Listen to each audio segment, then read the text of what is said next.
वो कहता है कि हमारा नैरात भाव है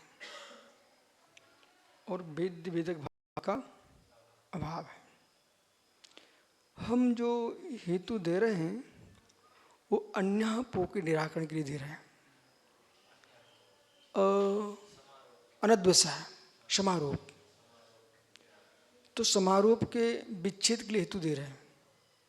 मतलब आप हमारे शून्यवाद को नहीं मानते हो, वो जो समारोप आपके अंदर है उसके विच्छेद के लिए हम हेतु दे रहे हैं।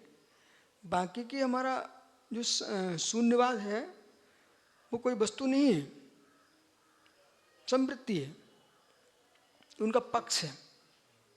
पक्ष समझ में आएगा तभी उत्तर समझ में आएगा। पक्ष समझ में तो उत्तर क्या समझ में आएगा?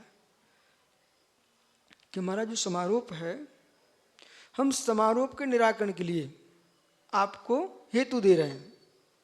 हमारे पास जो है ना, जो हमारा स्वरूप वेद वेदक अभाव शून्य, वेद वेदक भाव का अभाव है, वस्तु का अभाव है।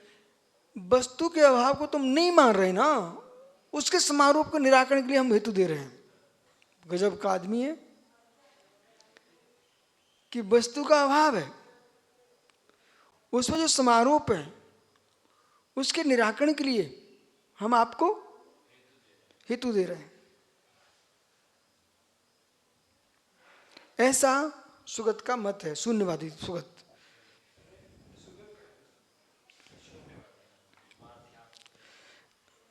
तो तत्र माध्यात्मिक,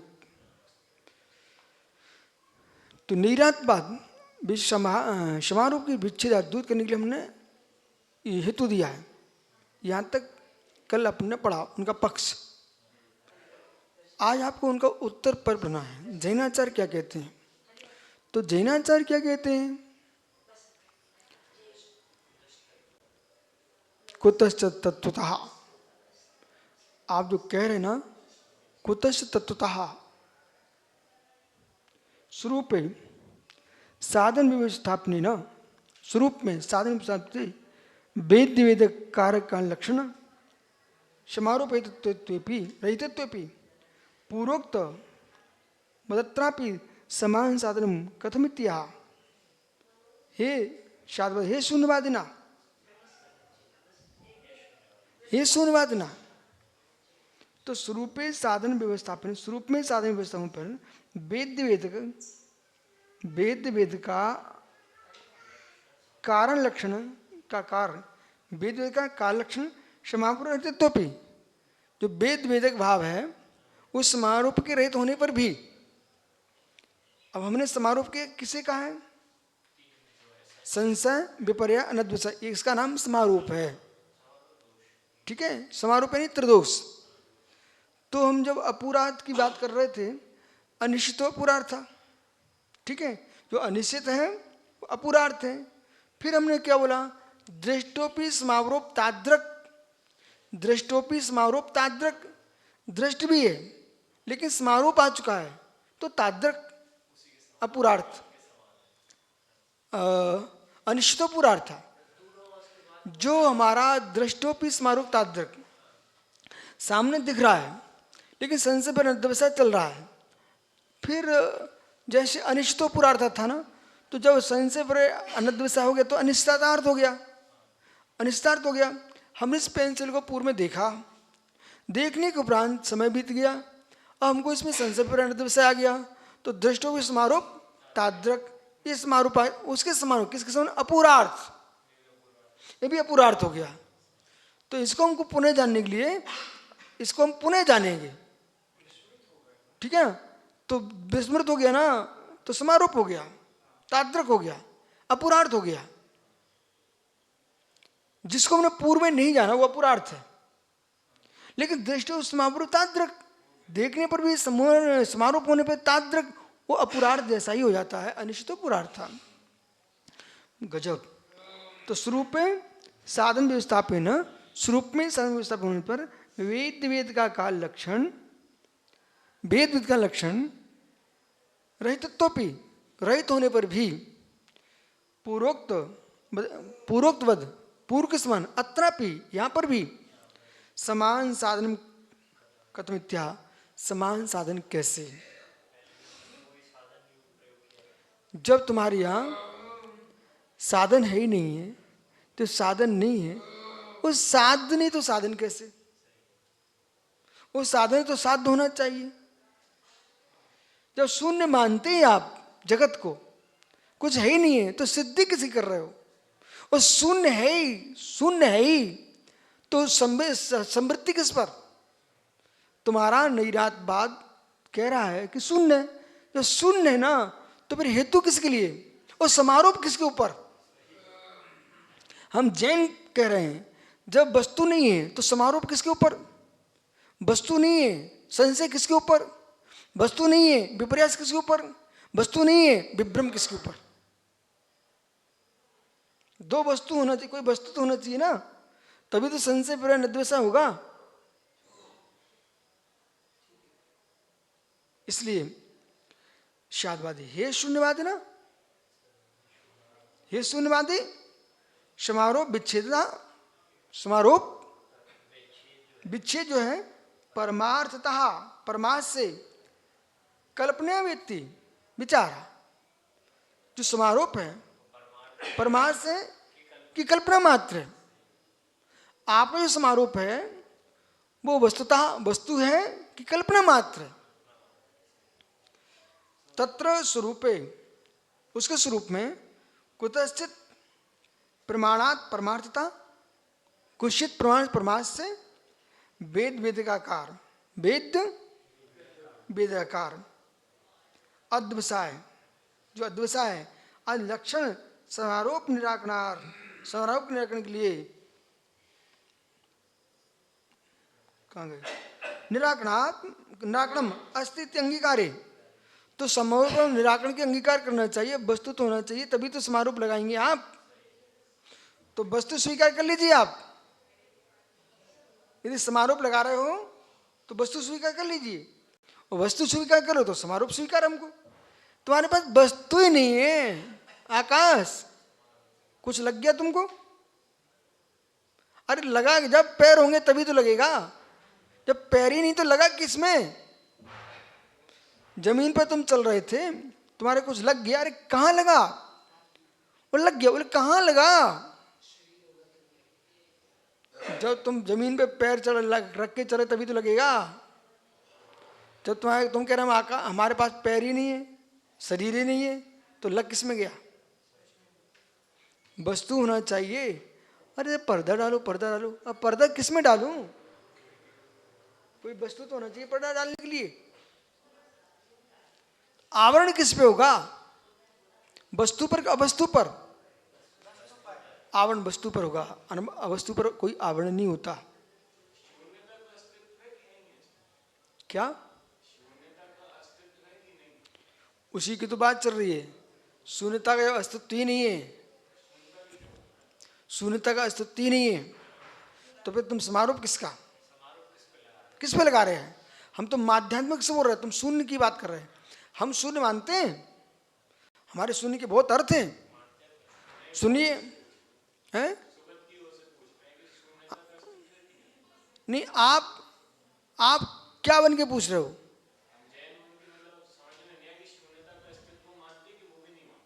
वो कह रहे सुनिए ना, आपने पूरा क्या वेद वेदक भाद शून्यम, हमारे यहाँ कोई वस्तु नहीं है, शून्य,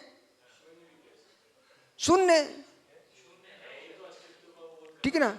और शून्य यानी रिक्त, अभाव, शून्य नहीं रिक्त, अभाव, शून्य नहीं रिक्त, अभाव। लेकिन हम रिक्त शून्य को अभाव जब बनाते हैं तो कोई ना कोई वस्तु होना चाहिए, तभी शून्य लगेगा। शून्य, रिक्त, अभाव। शून्य का प्रयोग कब करेंगे आप? अभाव रूप में। शून्य नहीं आकाश, खम, शून्य नहीं रिक्त, शून्य नहीं बिंदु, शून्य नहीं शून्य, जो शून्य गणित का शून्य, जीरो, ठीक है ना? शून्य। ओंकारम बिंदु संयुक्तम नित्यम ध्यायन्ति योगिनः कामदम मोक्षम चैव ओंकाराय नमो नमः। ओंकार पर शून्य, ठीक है ना? अब हम शून्य स्वभाव, शून्य स्वभाव, आत्मा का शून्य स्वभाव है, आत्मा का शून्य स्वभाव। तो कैसा शून्य स्व? पर भावांतर छिदे सर, भावांतर छिदे, भावांतर से तो रिक्त अर्थ में, तो रिक्त अर्थ में जब हम लेंगे तो किसी से किसी को रिक्त देखेंगे, किसी को किसी रिक्त देखेंगे। नास्तिक धर्म बनाएंगे तो अस्थि धर्म के साथ लगेगा। इसलिए अब जो अध्यात्म दृष्टि तुम शून्य के पास जा रहे थे, तुम वस्तु व्यवस्था में चले गए, यहां तुम भूल कर गए हो। अब भूल सुनिए कहां से भूल होती है। मैं शून्य की बात करता हूं। शून्य स्वरूप हो हम, शून्य स्वरूप हो हम, शून्य स्वरूप हो हम, विकारी भाव रहित हो हम, क्रोध भाव रहित हो हम, मान भाव रहित हो हम, लोभ भाव रहित हो हम, रतिरति भाव रहित हो हम, संपूर्ण प्रभाव रहित हो हम, परभाव शून्य स्वरूप हो हम। मैं प्रभाव से शून्य हूं, निज स्वभाव में अशून्य हूं। प्रभाव मेरे भाव से शून्य है, वे अपने में अशून्य है, न कि शंकर की माया। वो माया को भी प्रभाव शून्य देखते तो माया स्वीकार है, लेकिन आपने सबको माया ही बोल दिया, इंद्रजाल बोल दिया। ऐसा नहीं है, वस्तु कोई अवस्तु नहीं हो जाती है जो कि सब माया हो जाए।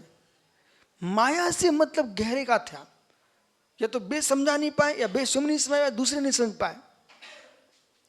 माया का मतलब वस्तु भाव नहीं है। माया का मतलब समझिए आप, जैन दर्शन से मैं माया की व्याख्या करता हूं। जगत माया, एक में परम ब्रह्म निज आत्मा। कोई परमात्मा की प्रयोजन नहीं है, निज आत्मा, परम ब्रह्म निज आत्मा, जगत माया। जगत माया से तात्पर्य क्या था? न कि काल्पनिक। अज्ञानियों कथन है माया काल्पनिक। तत्व ज्ञान शून्य है जो माया को कल्पना बोलते हैं। यहां माया से तत्पर सदैव सर्वम को निश्चय स्वरूपादि चतुष्टया अस्ति प्रतिष्ठते। मित्र, ये मुझे अपनी पेंसिल कहना पड़ रही है, तो हमने जैनियों ने प्रमाण के साथ नए की व्याख्या की है। हमने जैनियों ने प्रमाण नैर्दिगमा सूत्र का प्रयोग किया है। प्रमाण नैर्दिगमा, प्रमाण नए से अधिगम होता है, न कि प्रमाण प्रमाण से। तो अब कहाँ जा रहे हैं हम? माया। ये पेंसिल पौद्गलिक है, फिर भी मैं से अपनी कह रहा हूँ, कहना पड़ रहा है, मेरी है। ये माया है, मेरी नहीं है। अज्ञान है, माया है। मेरे में इसका असत है, मेरे में इसका असत है।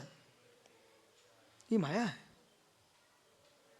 ये तुम्हारी अज्ञान की माया है, अज्ञान का प्रपंच है। तो तुम्हारी निज वस्तु नहीं, उसको अपना मान रहे हो। स्त्री तुम्हारी है, पुत्र तुम्हारा है, शिष्य तुम्हारी है, शिष्या तुम्हारी है, पर वस्तु तुम्हारी है। तुम्हारी अज्ञान की माया है, तुम्हारा कुछ है ही नहीं है। एकमात्र परम ब्रह्म निज आत्मा के अभाव बिना अन्य तुम्हारा कौन है? एक रोमखंड भी तुम्हारा नहीं है, तुम्हारी अज्ञानता की माया है। ऐसी माया जैन स्वीकार करते हैं, न कि जगत को कल्पना मात्र में है ना। सामने तो दिख रहा है, कल्पना कैसे? लोक व्यवस्था ही भंग हो जाएगी, राज व्यवस्था भंग हो जाएगी, पारिवारिक व्यवस्था भंग हो जाएगी, सब कुछ भंग हो जाएगा, पर मोक्ष भंग हो जाएगा।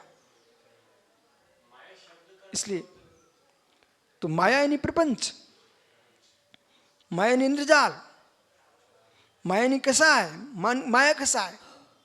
क्रोध मान माया। माया कैसा है? छल कपट, दंभ, अनेक अर्थ है।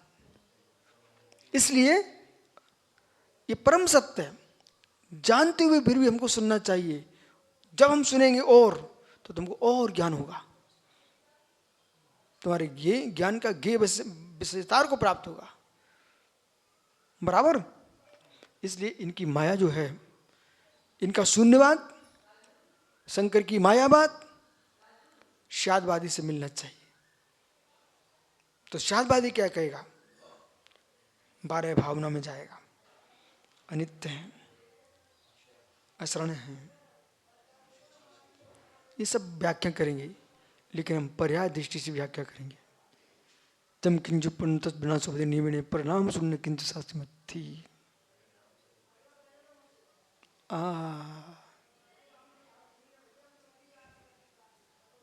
विकार भाग जाए। जब किन पिन चिंती उपन्नो, बाहर डोलोगे ना अपने आप को संभाल नहीं पाओगे, भीतर जाओगे ना तो अपने आप को संभाल पाओगे। ये बुद्धि के द्वैत में जाइए, बुद्धि के द्वैत में जाइए। बुद्धि द्वैत है, बाहर झांकती तो आपको बाहर की दिखाई देगा, तत्व निर्णय में जाएगी तो आपको भीतर का तत्व दिखेगा। बाहर भावना का चिंतन ही नहीं बेटा, बस उतारना मात्र मुनिपना नहीं होता। अंतरंग में जाइए। जम किंचित पुण्य तस् बिना शब्दी सिंह मैंने, जो कुछ भी उत्पन्न होता नियम से विनाश को प्राप्त होता, परिणाम स्वरूप किंचन शाश्वत थी, कोई भी शाश्वत नहीं। जगत माया में जी रहा है, अब कह सकते हैं हम जगत माया में जी रहा है। जहां तुम नहीं हो वहां तुम अपने को देख रहे हो। संगर की माया को मैं कहूंगा बहिरात्मा, बहिरात्मा, बहिरात्मा, बहिरात्मा। इसलिए मित्र, कई बार खंडन के विषय अलग होते हैं, तत्व समझने के विषय अलग होते हैं। तुम उन शब्दों को लेके आए जो दूसरे को खंडन करना पड़ गया। तुमको शून्य कहना था ना, तो शून्य में कहा जाना था, जगत से शून्य, जगत से शून्य हूं। हमारा शून्य कहता है जगत अस्थि में नास्ति है। जैनी का शून्य बोल रहा है, पर से मैं रिक्त हूं, भावांतर, परा परस्त दुखी मात्म्य तस्कम, परा परस्त दुखम, पर परिये दुख रूप है। जितने संकल्प विकल्प होंगे आपको, विश्वास मानिए, मैं स्पष्ट कहता हूं, पर के बिना संकल्प हो ही नहीं सकते।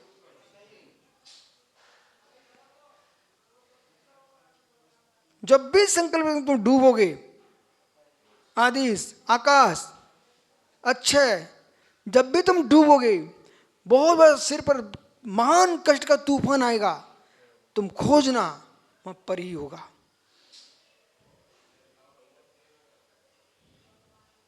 पर ही होगा। योगियों, तुम कितने सुखी हो, कितने महान हो, तुमने पर को पर मान लिया है, इसलिए आनंद है तुम्हारे पास। अज्ञानी कहता है हमने विश्वसार का अपमान कर दिया। अरे तूने मेरा क्या अपमान किया? अपमान उसका है जो पर को अपना मान रहा है। मैं मान कसा को पर वस्तु मानता हूं, अपमान किसका?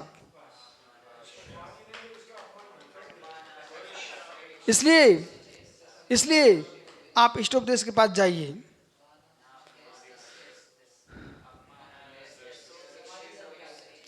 ये समाधितन से बोल रहे हैं आप, नपमानस्य चित्त विक्षेप, नपमानस्य न यस्य न चित्त विक्षेपता। आप इष्टोपदेश, इष्टोपदेश मिते सम्यक धीत धीमान, मानापमान समताम सुमताम वितन, मुक्ताग्रहो विनिव सजने बनेवा, मुक्ति श्रियम नृपुमामुपयाति भव्या।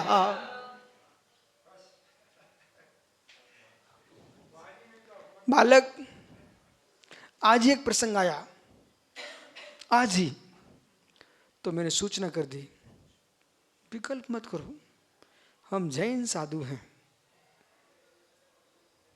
किसी को कष्ट देना अपना धर्म नहीं है, कष्ट देना धर्म नहीं है। एक गांव के श्रावक आए थे, वो पूर्व में इचलकरंजी में सिर पर चढ़ा के गए थे कि हमारे गांव पधारो। आज उनको कोई विकल्प आ गया, बेचारे बहुत दुखी से थे। लेकिन नहीं, तुम खुश रहो, मैं खुश हूं, कोई बात नहीं, ठीक है ना। इसी प्रकार से एक नगर में गया तीर्थ में, मेरे से कहा वहाँ तुम्हारा अपमान होगा। मैंने पहले से निर्णय कर लिया था, अपमान जिसका होगा वो मान कसाई होगी। अपमान जो करेगा वो स्वयं मानी होगा। सुनो, वो स्वयं मानी होगा।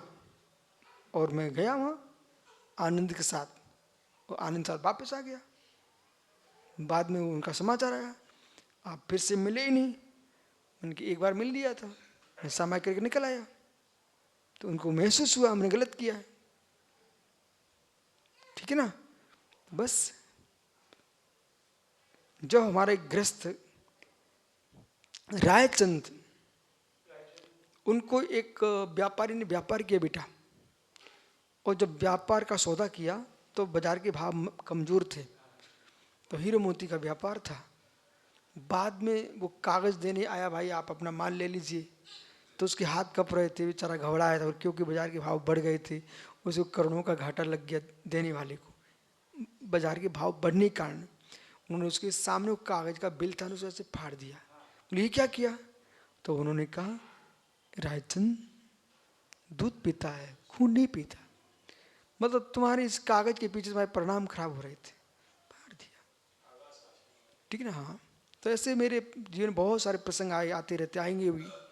कुछ नहीं, जो है सो है, ठीक है। अब देखो भाई, समय बहुत हो गया। बालक यहाँ तक आप पहुँच गए, बहुत आगे विषय पहुँच चुका है। इनके शून्यवाद को इनकी दृष्टि में तुम्हें खंडन करना ही है, पर तुम हमारी दृष्टि का शून्यवाद समझना ही है।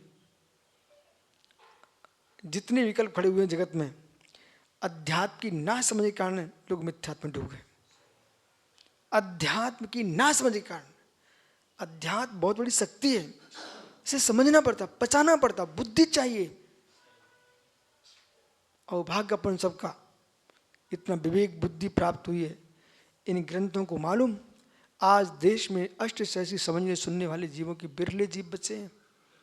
आप धन्य हो, आप लोग अष्टशैसी सुन रहे हो। मैं अपना अभाग्य मानता हूँ, तुम जैसे शिष्य मुझे मिले जो अष्टशैसी पढ़ने के लिए कह रहे हो, पढ़ाने के लिए। मैं तो एकांत में पढ़ता हूँ इसको। जितने कठिन ग्रंथ हैं मैं अकेले में पढ़ता रहता। अष्टसहस्री जब से हमने अध्ययन किया, सोलापुर में हमने शुरू किया था। तीनों भाग हमने स्वयं पढ़े, और मैंने अनुभव किया कि बुद्धि का 6 गुना विकास हो गया, 6 गुना। ये अच्छे, ये रोहित, ये सब देखते रहते हैं। इतना अध्ययन किया हमने। हाँ, सब थे। ये डॉक्टर हमारे कमरे के सामने कमरे लिए बैठा था, 24 घंटे झांकता था खिड़कियों में। ओहो, सबके दिन एक से नहीं होते। आइए बालक, तो यहाँ तक आप पहुँच चुके हो। समारोह जो होगा हेतु अर्थ नहीं लगेगा, वास्तविक में लगेगा, अवास्तविक में कोई हेतु नहीं लगता। आप समझ रहे हो, ये खुशी की बात है। तो वेद विदक का समारोह छेदन परमार्थता कल्पना व्यक्ति विचारा, विचार कीजिए, वास्तविक है कि कल्पना है। तत्स्वरूपे कुतश्चित प्रमाणांत परमार्थता, तो स्वरूपे कुतश्चित, जो प्रमाणात परात परमार्थता, प्रमाण से परमार्थ से वेद वेदकाकार, वेद वेदकाकार अद्वैसायकम लक्षण समारोप निराक नाम। यदि वास्तव में वस्तु है और उस पर कल्पना कोई चल रही है, तो हम समारोप का निराकरण कर सकते हैं। नास्ति अंगीकार तथा कल्पना साध्य सागर व्यवस्था में अवश्य घटे थे। जो कल्पना जो है ना, कल्पना में साध्य सागर नहीं घटित होता है, कल्पनाओं में साध्य सागर घटित नहीं होता है। अब निर्विकल्प सागर कहें, हमें विकल्प आ गया। हमने काय का विकल्प आया? बोले गाय के सींग में 50 लीटर दूध निकला।